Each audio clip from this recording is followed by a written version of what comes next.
Hi అండి, welcome back to my channel Lasya styles and vlogs. మీరు కనుక నా ఛానల్ ఫస్ట్ టైం చూస్తున్నట్టయితే ప్లీజ్ లైక్ చేయండి, షేర్ చేయండి, సబ్స్క్రైబ్ చేయండి. లాస్ట్ వీడియోలో నేను చెప్పినట్టు నా టిఫా స్కాన్ ఎలా జరిగింది, నా ఫీటల్ 2D ఎక్కువ ఎలా జరిగింది నేను మీతో షేర్ చేసుకుంటానని చెప్పాను కదండి. తప్పకుండా నేను మీతో షేర్ చేసుకుంటాను. అంతకంటే ముందు ప్రెగ్నెంట్ ఉమెన్స్ ఎవరైతే ఉన్నారో చాలా జాగ్రత్తగా ఉండండి. బికాస్ బయట అస్సలు బాగాలేదు సిచ్యువేషన్, వైరస్ అలా ఇలా చాలా వస్తున్నాయి. నేను ఫస్ట్ బేబీని డెలివరీ చేసినప్పుడైతే ఫుల్ కరోనా ఉందండి, లాక్డౌన్ ఉంది. ఆ టైంలో కూడా నేను హెల్తీగా బేబీని డెలివరీ చేయగలిగాను. అలా జాగ్రత్తగా ఉండండి. బయటికి వెళ్ళినప్పుడు ఖచ్చితంగా ప్లీజ్ మాస్క్ అనేది వేర్ చేయండి, ఓకేనా అండి. నేను మీ అందరికీ చెప్పినట్టు నేను చాలా డైట్ మెయింటైన్ చేస్తున్నాను, చాలా డైట్లో ఉన్నాను. బికాస్ నాకు ఫస్ట్ ప్రెగ్నెన్సీ గెస్టేషనల్ డయాబెటీస్ వచ్చింది కాబట్టి ఇప్పుడు అలా రాకుండా ఉండడానికని నేను చాలా డైట్ మెయింటైన్ చేస్తున్నానని చెప్పాను కదండి. దానివల్ల నేను అసలు వెయిట్ అనేది నేను ఇంక్రీజ్ అవ్వలేదు. సో నాకు వచ్చేసి ఇప్పుడు 8th మంత్ పడిందండి. సో నేను 6 months వరకు కూడా నేను అంకుర హాస్పిటల్, కాజాగూడ అంకుర హాస్పిటల్లో చూయించుకున్నాను. ఆ తర్వాత నా ఫస్ట్ డెలివరీ అయ్యింది జేజీ హాస్పిటల్ అండి. సో నేను మళ్ళీ జేజీ హాస్పిటల్కి వెళ్ళిపోయాను. ఎందుకంటే జేజీ హాస్పిటల్లో జయంతి మేడం చాలా సీనియర్ డాక్టర్, చాలా మంచిగా చూస్తారు. సో అంత సీరియస్ సిచ్యువేషన్లో కూడా నేను హెల్తీ బేబీని డెలివరీ చేయగలిగానండి. నాకు వచ్చేసి ఫస్ట్ బేబీ పాప పుట్టింది, 3.5 kgs పుట్టిందండి పాప. చాలా క్యూట్గా ఉండే. అసలు అంత స్ట్రగుల్స్ ఫేస్ చేసిన తర్వాత మా పాప ఫేస్ చూసిన తర్వాత నాకు ఆ స్ట్రగుల్స్ అన్నీ పోయాయి. చాలా హ్యాపీగా ఫీల్ అయ్యాను. ఎవరికైనా ఏ మదర్కైనా అంతే కదండి. ఎన్ని స్ట్రగుల్స్ ఫేస్ చేసినా, ఎన్ని ప్రాబ్లమ్స్ ఫేస్ చేసినా ఒక్కసారి బేబీని చూడగానే అవన్నీ వెళ్ళిపోతాయి.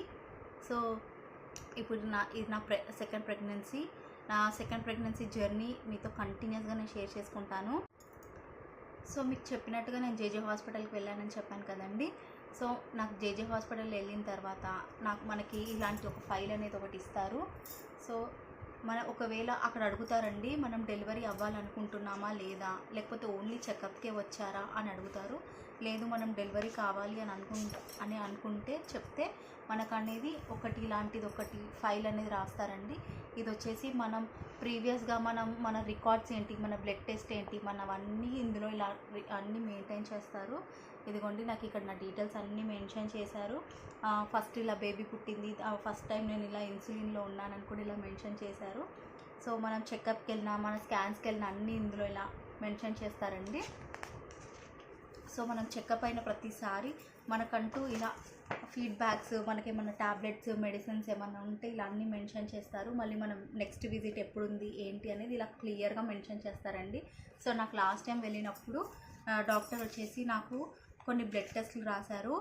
అది వచ్చేసి హెమోగ్రామ్, థైరాయిడ్ అండ్ జీటీటీ టెస్ట్ అలా అన్నీ చేశారండి. ఎందుకంటే నేను ఫస్ట్ టైం ఇన్సులిన్లో ఉన్నాను కదా. సో ఇప్పుడు అలా థైరాయిడ్ ఏమైనా ఉందా అండ్ గెస్టేషనల్ డయాబెటీస్ ఏమైనా అటాక్ అయ్యిందా లేదా, మళ్ళీ వచ్చిందా లేదా అని మళ్ళీ రాశారండి. సో అవన్నీ టెస్ట్లన్నీ చేయించాను. సో డాక్టర్ ఉండేసి ఓకే, థైరాయిడ్ అయితే ఏమీ లేదు, అంత నార్మల్ ఉందని చెప్పారు. అండ్ కానీ గెస్టేషనల్ డయాబెటీస్ మాత్రం బ్లడ్ టెస్ట్ చేయిస్తే మాత్రం బార్డర్లో ఉంది అని మాత్రం ఒక బాంబు అయితే పేల్చారండి లాస్ట్కి. అది కొంచెం టెన్షన్ అయితే ఉంది. బట్ డాక్టర్ అయితే ప్యానిక్ ఏమీ అవ్వకూడదు. బికాస్ ఇంకా డెలివరీకి ఎన్నో రోజులు లేదు, already you are entered 8th month కాబట్టి 9th month వరకు మనం ఏ టైంలో అయినా డెలివరీ అవుతుంది. కాబట్టి కొంచెం డైట్ అనేది ఇంకా స్ట్రిక్ట్ డైట్ చేయి, వాకింగ్ చేయమన్నారండి. డేకి 500 to 1000 స్టెప్స్ అయినా మినిమం ఏమన్నారు. నార్మల్గా అయితే మనం నడిచేయచ్చు, కానీ ఇలాంటి టైంలో మనం నడవాలి అంటే ఒకరు సపోర్ట్ లేనిది మనం నడవలేము. అండ్ ఒకరు సపోర్ట్ లేనిది మనం ఒంటరిగా కూడా ఎక్కడికి వెళ్ళలేమండి. నాకైతే అసలు నేను మా హస్బెండ్ సపోర్ట్ లేకుండా కానీ, మా మదర్ సపోర్ట్ లేకుండా, ఎవరు సపోర్ట్ లేకుండా నేను ఎక్కడికి వెళ్ళేదాన్ని కాదు. బికాస్ వాళ్ళే ఫస్ట్ భయపడేవాళ్ళు, నేను ఎక్కడైనా పడిపోతానా ఏంటి అని నాతో పాటే ఉండేవాళ్ళండి. అండ్ వచ్చేసి నా స్కాన్ రిపోర్ట్స్ ఏంటి మీతో షేర్ చేసుకుంటాను, చూసేయండి. ఇది వచ్చేసి నా టిఫా స్కాన్ రిపోర్ట్ అండి, స్కాన్ రిపోర్టు. అప్పుడు వచ్చేసి నా ప్రజెంట్ సిచ్యువేషన్ వచ్చేసి సిఫాలిక్ ఉండే అండ్ 144 హార్ట్ బీట్ వచ్చిందండి. And liquor quantity advocate and placenta position వచ్చేసి ఫండల్ వచ్చిందండి. ఇది మనకి 19 weeksలో చేశారు. సో 19 weeks 1 day ప్రెగ్నెన్సీ అని చూపించారు కదండి. అండ్ అప్పుడు ఫీటల్ వెయిట్ వచ్చేసి 272 grams ఉందండి.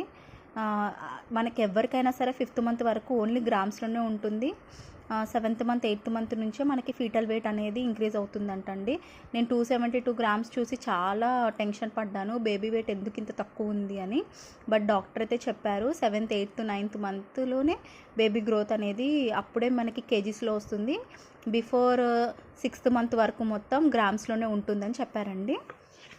అండ్ ఇక్కడ వచ్చేసి మన హార్ట్, బేబీ హార్ట్ ఇలాంటివన్నీ చూపిస్తారు మనకి. నాకైతే ఫస్ట్ సారి టిఫా స్కాన్ చేయించినప్పుడు చాలా టెన్షన్ పడ్డానండి. అంటే అంత కరెక్ట్గా ఉందా, మనకి టిఫాలోనే అంత కరెక్ట్గా చూపిస్తారు కదండి. టిఫా అనేది చాలా పెద్ద స్కాన్ కదా. సో నాకు వచ్చేసి 24 to 26 వీక్స్లో నాకు ఫీటల్ 2D ఎకో అనేది సజెస్ట్ చేశారండి. సో అది నేను మళ్ళీ డాక్టర్ దగ్గరికి వెళ్ళినప్పుడు నేను అది అడిగి చేయించాను అనమాట. సో నాకు టిఫా స్కాన్కి వెళ్ళినప్పుడు ఫస్ట్ టైం బేబీ ఫేస్ ఇలా చూపించారండి నాకు. 3D ఫేసు చాలా అసలు ఈ ఫేస్ చూసినప్పుడు, నా బేబీ ఫేస్ నేను అక్కడ స్క్రీన్లో చూస్తున్నప్పుడు అసలు నా కళ్ళలో నీళ్ళు ఆగలేదు, చాలా హ్యాపీగా ఫీల్ అయ్యాను. అండ్ బేబీ స్పైనల్ కార్డ్ వచ్చేసి ఇలా 3Dలో ఫేస్ చూడగానే, నేను ఫస్ట్ ప్రెగ్నెన్సీలో కూడా నాకు ఇలా చూపించలేదు, బట్ 3Dలో ఫేస్ చూపించగానే చాలా హ్యాపీగా ఫీల్ అయ్యాను. అసలు నేను ఒక్కదాన్నే ఉన్నాను అప్పుడు స్కానింగ్ రూమ్లో. అప్పుడు అనిపించింది మా హస్బెండ్ కూడా చూస్తే చాలా హ్యాపీగా ఫీల్ అయ్యేవారని, బట్ స్కానింగ్ రూమ్లో అలౌ చేయరు కదా. సో చూడండి మా బేబీ ఫేస్ 3D ఫేస్ ఇక్కడ కూడా క్లియర్గా చూపిస్తారు చూడండి. ఇక్కడ బేబీ లెగ్స్ చూపించారు అండ్ హ్యాండ్స్ చూపించారు, ఇక్కడ ఎలా పెట్టుకుంది హ్యాండ్స్ ఇలా. నేనైతే ఈ ఫోటో చూసి చాలా నవ్వుకున్నాను. అసలు ఇలా 2 హ్యాండ్స్ ఇలా పెట్టి ఇలా పడుకుంది దగ్గరికి బేబీ అని. ఇక్కడ చూడండి హ్యాండ్ కనిపిస్తుందా మీకు, ఇలా స్కాన్ చేస్తున్నప్పుడు ఇలా హ్యాండ్ ఇలా పైకి నాకు అనిపించింది. అప్పుడు డాక్టర్ అన్నారు మీ బేబీ నీకు హాయ్ చెప్తుంది చూడరు అని చెప్పారు. చాలా హ్యాపీగా ఫీల్ అయ్యాను. ఇదిగోండి మా బేబీ చూడండి. అండ్ ఇది వచ్చేసి నా టిఫా స్కాన్ రిపోర్ట్ అండి. మీకు చెప్పినట్టు late TIFFA and fetal 2D echo కూడా చేయించమన్నారు కదా. ఇదిగోండి చూడండి మళ్ళీ డాక్టర్ రాశారు. ఇది వచ్చేసి నా fetal 2D echo and late TIFFA scan అండి, డాక్టర్ రాశారు. సో అక్కడ సజెస్ట్ చేశారు కదా, సో రాశారు 26 వీక్స్లో చేయించమన్నారు కదా. సో చేయించాను. అప్పుడు కూడా సిఫాలికే ఉందండి, హార్ట్ బీట్ కూడా సేమ్ వచ్చింది 144, టిఫాలో కూడా 144, ఇప్పుడు కూడా నాకు 144 ఉందండి. కానీ ఇక్కడ మాత్రం ప్లెజెంటా పొజిషన్ అనేది నాకు చేంజ్ అయిందండి, ఫండల్ నుంచి పోస్టీరియర్కి చేంజ్ అయింది. అండ్ ఇక్కడ వచ్చేసి చూసారా 26 వీక్స్లో చేయించాను. ఇక్కడ నాకు ఫీటల్ వెయిట్ అనేది ఇంక్రీజ్ అయిందండి, 272 గ్రామ్స్ నుంచి నాకు 904 వచ్చింది ఇక్కడంతా చూడండి. అండ్ ఇక్కడ మనకి హార్ట్ గురించి అంత డీటెయిల్స్ సేమ్ టిఫాలో ఇచ్చినట్టే ఇచ్చారు. ఆ తర్వాత మనకి ఇక్కడ చూడండి 4 ఛాంబర్ వ్యూ, మనకు హార్ట్లో 4 ఛాంబర్ వ్యూస్ ఉంటాయి కదా, బేబీకి అంత కరెక్ట్గా ఉందా, ఏమైనా ప్రాబ్లమ్స్ ఏమైనా ఉన్నాయా అని అడిగితే లేదండి, no abnormality detected in present scan, అంటే ఏం అబ్నార్మాలిటీస్ లేవని ఇచ్చారు. సో అక్కడ హ్యాపీగా ఫీల్ అయ్యాను. ఇదిగోండి చూడండి ఇక్కడ క్లియర్గా ఇచ్చారు ఫైండింగ్స్, మన బేబీది హార్ట్ ఎలా ఉంది, 3 వెజిల్ వ్యూ, ఇది అలా మొత్తం మన డయామీటర్ ఏంటి అంతా క్లియర్గా ఇచ్చారు. నార్మల్ అని ఇచ్చారండి రిపోర్ట్ మాత్రము. అక్కడ మాత్రం చాలా హ్యాపీగా ఫీల్ అయ్యాను. ఇదిగోండి సేమ్ అలాగే ఇది మాత్రం మనకి కంప్లీట్గా టిఫాలో చూపించినట్టు కాకుండా ఇది బేబీ యొక్క లోపట్ పార్ట్స్ చేస్తారు కాబట్టి మనకు అంత క్లియర్ వ్యూ ఉండవండి, జస్ట్ మనకు అలా ఇస్తారంతే. చూడండి చూసారు కదండి నా స్కాన్ రిపోర్ట్స్ అన్నీ, TIFFA scan and fetal 2D echo, late TIFFA ఎలా జరిగిందో చూసారు కదండి. అండ్ గెస్టేషనల్ డయాబెటీస్ ఉన్నవాళ్ళు మళ్ళీ సెకండ్ టైం కూడా చేస్తారు కదండి. సో 7th మంత్లో ఖచ్చితంగా GTT టెస్ట్ అనేది చేస్తారు. సో అప్పుడు నాకు డాక్టర్ ఏదైతే టెస్ట్ చేశారో అప్పుడు డాక్టర్ ఏమన్నారంటే బార్డర్లో ఉంది, సో ఎనీ టైం మీకు మళ్ళీ గెస్టేషనల్ డయాబెటీస్ వచ్చే ఛాన్స్ ఉంది, సో చాలా జాగ్రత్తగా ఉండాలి. మీరు ఏదైతే డైట్ అయితే ఫాలో అవుతున్నారో ఇట్స్ గుడ్, బట్ ఇంకా చాలా జాగ్రత్తగా ఉండండి. బట్ బెస్ట్ వే అంటే ఇది చాలా వాకింగ్ చేయాలి అని చెప్పారు. ఖచ్చితంగా ఎవ్రీ మీల్ తీసుకున్న ప్రతిసారి వాక్ చేయమన్నారు. బట్ నేనేంటంటే హెవీ 3 మీల్స్ తీసుకున్నప్పుడు అంటే బ్రేక్ఫాస్ట్, లంచ్, డిన్నర్ చేసినప్పుడు అలా లైట్గా వాక్ చేస్తాను. అండ్ మధ్య మధ్యలో మనం ఎవ్రీ 2 అవర్స్కో 3 అవర్స్కో తింటాం కదండి, అప్పుడైతే వాక్ చేయను, బికాస్ మనం చిన్న క్వాంటిటీలో తింటాము అండ్ ఎక్కువ నడిస్తే కూడా అలా స్ట్రెయిన్ అయిపోతాము.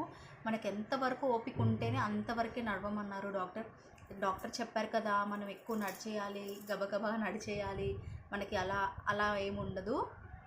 మన హెల్త్ బట్టి ఓకే మనం నడవగలుగుతున్నామా లేదా ఎంతవరకు మనకు పాసిబుల్ అవుతే అంతవరకు నడవండి, ఏం ప్రాబ్లం ఏమి ఉండదు.